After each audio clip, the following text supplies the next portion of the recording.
as you can tell from the title, this one is going to be a little bit different from all of my other videos. Today I'm going to be talking about like my top 5 songs from the 90s, specifically R&B. R&B music is everything to me. That's the music that I grew up listening to. My mom was a very big music person. She wasn't an expert by like a long shot, but she loved talent and she loved music, and she loved artists like Whitney Houston, Escape, TLC, Brandy, Monica, all of the big names that you can think of in the 90s. So that's the music that I grew up listening to, and hence the same type of music that I grew up appreciating. So it only made sense for me to make a video. I'm gonna do it in a reverse format, so I'm gonna start with like my number 5 song, which I wouldn't say is my least favorite song, but it comes number 5 on the list that I came up with. Number 5 would be Pony by Genuine.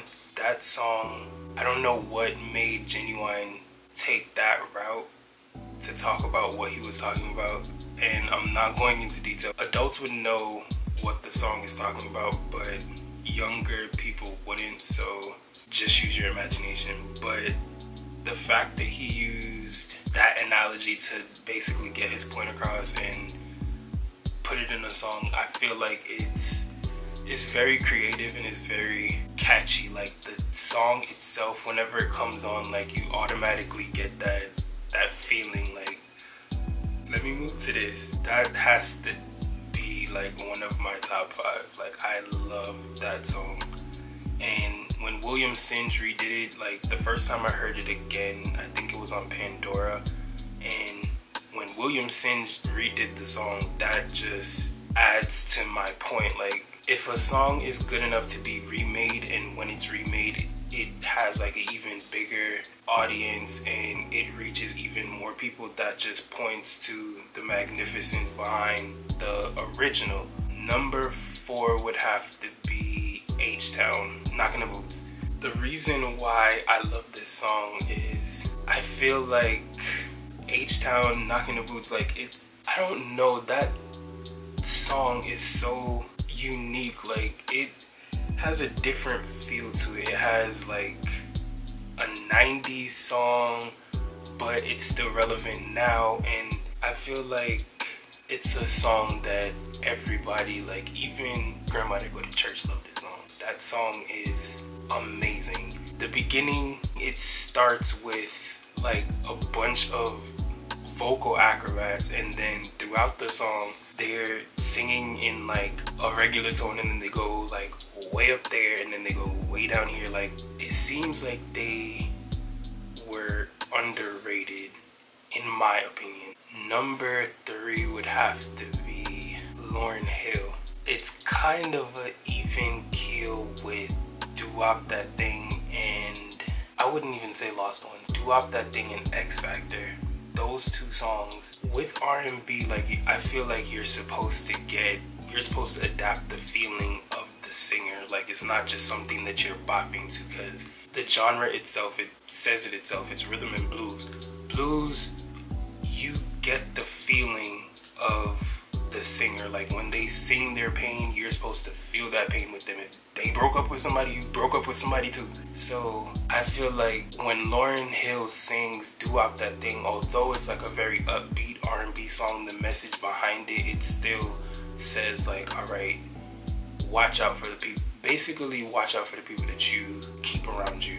Some girls or some guys, like they only have one thing in mind, so always keep that in the back of your head. That's the message that I got from that song. And then when she starts rapping, it takes on a different tone. Like she goes from being more upbeat to like actually conveying an even deeper message. And when you listen to the lyrics, like you get that the song has meaning behind it. X Factor, like her vocals, when she starts and she's just like, it could all be so simple. It's like she's not just saying it could all be so simple. It's coming out in the way that she sings it. It comes out in her voice. That song, I feel like every person that knows posts music or loves music or love to sing, that song is always like somewhere in your list. Lauryn Hill, even if it's not X Factor or Doo-Wop That Thing, it's somewhere on your list. Like, she has to be somewhere there because she has both. She can rap and she can sing, and on top of that she can act, so she's a triple threat. Number 2, this is actually harder than I thought. R. Kelly would have to be number 2. I'm stuck between When a Woman's Fed Up and Bump and Grind, and although they have two different like tones, two different feels, like I love both of those songs equally. Like, I feel like both of them have the same magnitude, both of them have the capability to like capture you. Like, I'm just gonna say both of them. When a Woman's Fed Up and Bump and Grind. Anytime like When a Woman's Fed Up, the intro, I can pick that song out of any group of beats. If you play just those couple of notes, I can automatically tell you that's When a Woman's Fed Up. That song, you could be having the perfect day, and When a Woman's Fed Up, even if you didn't break up with nobody, like, that song has the capability to put you in the same mood that R. Kelly was in when he made it. Like, you feel like you broke up with somebody. You get the emotions that he's singing in the song. So that's one. And then Bump and Grind, how he brings the song in. Any person that loves R&B, if they don't try and follow him, like when he goes all the way up and then comes all the way back down, you're not a real fan of R&B. Come for me if you want to, talk about it in the comments, but I don't feel like you're a real fan of R&B if you don't try and do it, because it's so catchy and it's so R. Kelly. Number 1, Belle Biv DeVoe, Poison. The fact that every time Poison comes on, like, you can be driving down the highway and be ready to dance. Like, as soon as Poison comes on, I'm smiling now, like, just thinking about the song. Poison just has the ability to take you out of any mood, or let me speak for myself. Poison has the ability to take me out of any mood that I'm in and instantly make me happy. Because number 1, the beat is so playful, and then the vocals behind the beat are even more, I don't even want to say upbeat, but it's more playful, and it has that vibe to it. Like, it just makes you want to dance. So that would have to be number 1. I'm missing a whole bunch of songs, and I know that I'm missing a lot. 5 songs, just thinking off the top of my head, is very hard, but those are the top 5 that came to mind right now. I'm sure I'll put together something else, but those are the only 5 that came to mind, like, at the top. Leave a comment in the comment section if you also like these songs, and like, comment, share, and subscribe. And I'll see you in my next video.